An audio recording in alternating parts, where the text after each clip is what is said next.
Penalty for dowry. டவுரியை வந்து கேட்பதும் குற்றம், வாங்குவதும் குற்றம். டவுரி கொடுக்குறாங்க பார்த்தீங்களா, வாலண்டராக கொடுத்தாலும் குற்றம் தான், கேட்டு கொடுத்தாலும் குற்றம் தான். டவுரிங்கிறது வாங்கவும் கூடாது, கொடுக்கவும் கூடாது, வாலண்டியர் பண்ணவும் கூடாது.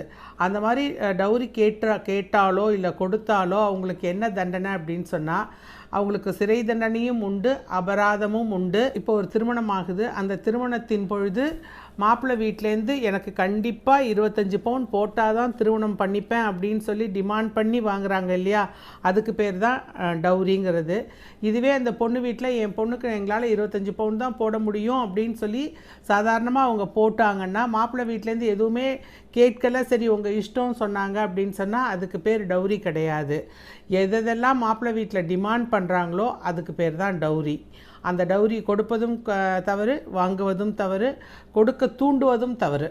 சிறை தண்டனை, அபராதம், அல்லது எவ்வளோ டவுரி வாங்குறாங்களோ அந்த டவுரியின் அமௌண்ட்டுக்கு தகுந்த மாதிரியும் சிறை தண்டனைங்கிறது கண்டிப்பாக உண்டு.